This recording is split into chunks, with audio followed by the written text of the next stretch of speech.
Hi. Greetings from Wisdom Lord Raphael. Before we start, please hit the subscribe button and hit the notification icon and don't miss any contents. This is the light novel of that time I got reincarnated as a slime. If you haven't watched previous video, I will leave the link on the description box, or you can click here. Let's start. This is Tensura Light Novel Volume 16. Tensura Light Novel. Volume 16. The End of the Game. Chapter 3. Toward Rebuilding. Nations Meeting.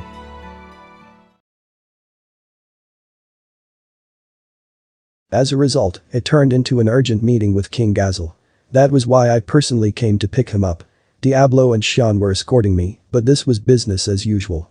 Fufufu. Thank you, Rimuru. You knew this would happen, didn't you? Even with the Pegasus, it would have taken a day to get from Dworgen to the capital Rimuru. But now, since magic circles had been set up in both capitals, it was possible to travel back and forth by magic in an instant. That's why I guessed that the reason he came all the way to the border was to summon me. Hahaha, so you noticed. It wasn't funny, but it wasn't a big deal. I'm just glad that Velgrint can be so accommodating. That's the thing. You're not planning to join forces with the Empire, are you? So that was what Gazel was worried about after all. It depends on the discussion, but that's the general idea. Wait a minute. I'd like to hear your thoughts on the matter. There was no reason to refuse, so we went to a coffee shop near the border. The clerk hurriedly prepared a seat for me. Moreover, the customers, who appeared to be adventurers, read the situation and left their seats. I felt bad, so I announced that I would take care of the bills here. Everyone was very happy, so I was sure they'd be fine. There were roughly 30 minutes left until the scheduled meeting time. We could be on the move instantaneously, so I was planning to listen to him until the last minute. Before that, I would start with what I had to say. As for leaving you to clean up after the war, that's fine. Our soldiers are still struggling to work at full capacity, but that's only possible because we survived. I'm grateful. There is no one who would hold a grudge against you. That was good to hear. I was a little worried about that, because even at barbecues, people who skipped on cleaning up were always resented. Well, it was a tough fight. I was so happy to have made it through that I couldn't even think about the chores. So, what did you want to ask? I was planning to organize my thoughts depending on the flow of the conversation. I'm sure there were things I couldn't answer if asked now. I want to hear it clearly from you. You have no ambition to join forces with the Empire and attack me in Dworgen, do you? What is this old man even talking about? There's no way I would go through that much trouble. There was no reason to, and above all, there was no benefit. On top of that, we would lose the trust of the Western nations if we did so. It was a completely impossible option. No. The trust we've worked so hard to accumulate would be lost in an instant. And on top of losing a reliable backer, we would be burdened with unnecessary hard work. Asking me such a question, how stupid do you think I am? I replied with a look of annoyance, and Gazel began to laugh, looking sincerely relieved. Hey, come on, you weren't actually worried about that, were you? My apologies, Your Majesty Rimuru. These allegations were all my own proposition. Therefore, I take full responsibility for offending you. I hope you will be so kind as to forgive me. Dolph-san must have noticed my annoyance and expressed his apologies. I asked him to explain in detail what he meant. To put it simply, if the Empire and Tempest were to join forces, Dworgen would be sandwiched between the two powers. In this case, resorting to force would be suicidal, and a decline in diplomatic power would be inevitable. If a country declared that they would not listen to the arguments of an opponent they did not fear, that country would be forced to accept unfavorable conditions in future negotiations. He had been afraid of this and wanted to confirm it in advance. But that's not something Dworgen could stop either way, is it? Although I have no intention of starting a war, I think it's a good idea to join forces with the Empire. That's right. In the end, it all comes down to what you wish. Although Dworgen is a great power, we do not have the strength to compete with the true dragons Velgrint and Voldora. Dolph's worries are meaningless, but as a king, I cannot simply admit it. Gazel said this to me with a serious expression on his face. As a king responsible to his people, he must always be prepared for any eventuality. Only this time, it was pointless to worry. However, there was also no guarantee that we would not start a war. Even if we did not start one, the situation would be the same if the Empire did. Assuming that the Empire and Tempest had formed an alliance, whose side would Tempest really be on if the Empire tried to attack Dworgen? If I were to be asked that, I would be at a loss. Rimuru, do you understand? You chose to join forces with the Empire to keep your country from going to war. That is all well and good, but it didn't consider the situation in Dworgen. Of course, I'm not saying that that's a bad thing, because you're only responsible for your own people. However, on my side, I cannot easily allow it. Yes, I was convinced. Indeed, even if Tempest had an alliance with both Dworgen and the Eastern Empire, it did not mean that any relationship was formed between Dworgen and the Eastern Empire. If these two countries were to go to war, our own movements would be restricted. But wait. But because we have mutual military cooperation in the event of national crisis. Well, there's no set deadline for that, is there? There's no such thing as a permanent agreement. All of them are temporary agreements that can only provide temporary peace of mind. In fact, you could even argue that having an agreement with a fixed term is safer. Just as I was wondering about what he meant, Seal secretly coached me. There were two types of agreements, those with no fixed term and those with a fixed term. Assuming that one side wanted to break the agreement, which one would be more difficult? If there was no deadline, one could ask the other to break the agreement at any time. On the other hand, if there was a fixed term, things could be considered safe while the agreement was in place. It went without saying that it would be more credible to terminate the agreement and then launch a war, rather than a breaking the agreement and invading in a breach of trust. Of course, this was only an appeal to other nations, and if they had territorial ambitions like the Empire, it's possible that they would not care at all. It was clearly out of the question to break a fixed-term agreement without permission. Both parties were obliged to abide by the agreement when it was renewed. If I did such a thing, I would lose the trust of the Western nations. It would be a major deviation from my strategy, so it would be better to lay down realistic and reliable rules. I see. So even if we're allied with the Empire, there's still a chance that the agreement could be abandoned. That's why you came all the way out here. I'm glad you understand.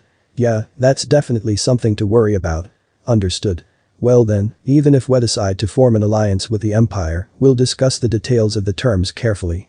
When I said that, Dol-san and the others looked relieved. Look at that. I told you that you were worrying too much. The words came abruptly from King Gazel. Where had all his kingly responsibility gone now? Rimuru-sama, it's almost time. Shion reminded me, looking at her watch. It was one of the watches I had made with Kajin as a hobby. I gave it to her as a gift, thinking it necessary for a secretary to wear one. She was delighted upon receiving it. It was a good memory for all of us, as it gave Shion another job to do. Let's go. Kufufufu. Then I will open the portal. Thus ended the spur-of-the-moment meeting. We walked out of the coffee shop and returned to the conference room. 10 o'clock in the morning. Everyone had all gathered in the conference room.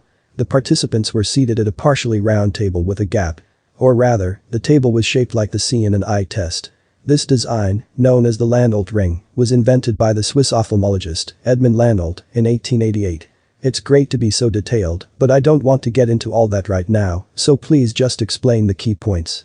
One could go in and out through the gap in the table, making it easy to serve tea and materials to each person. In addition, a huge screen was installed at the end of the gap section so that everyone in the meeting could watch from any angle without having their view blocked. Since the meeting was to be held by the three major powers, it was decided that such a shape would be more suitable than simply facing each other.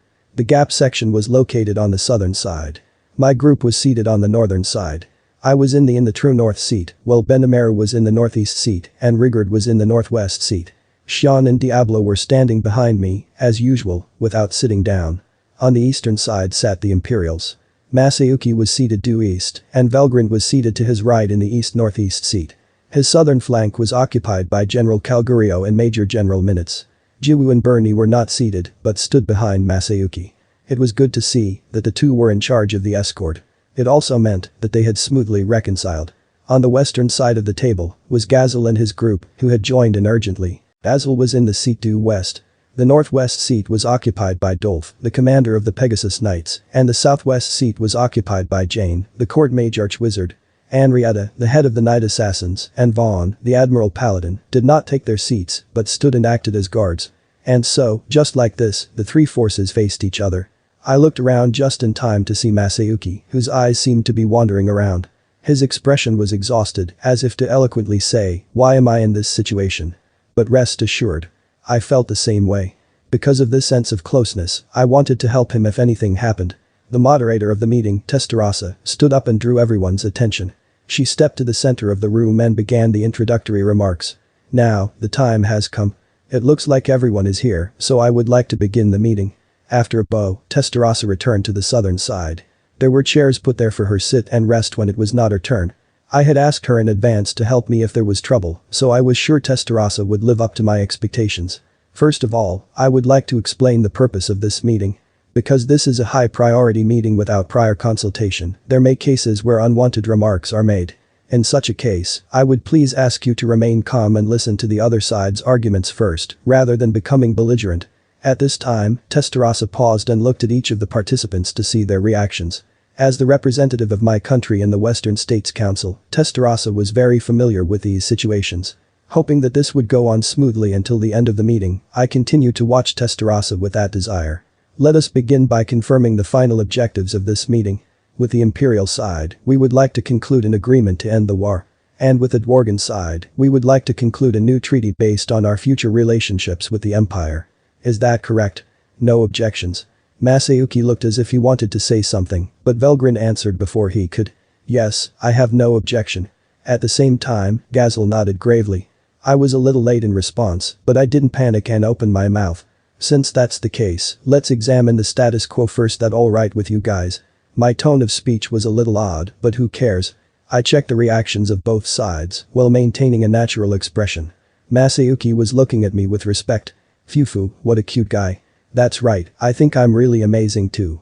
Because the people gathered here now are very important people from very important countries. In my previous life, I had never been to an event where one could meet a member of parliament, let alone the prime minister. At most, I only met the staff from the Ministry of Land, Infrastructure, Transport and Tourism when they came to inspect the site. It was not really a kind of entertainment, but just a tour of the site. Back then, I had been nervous just to make small talk about something other than my work. And now, I'm the king. I was deeply moved just at the thought. Since there seems to be no objection, I will leave it to Tensura to explain. My remarks will follow later.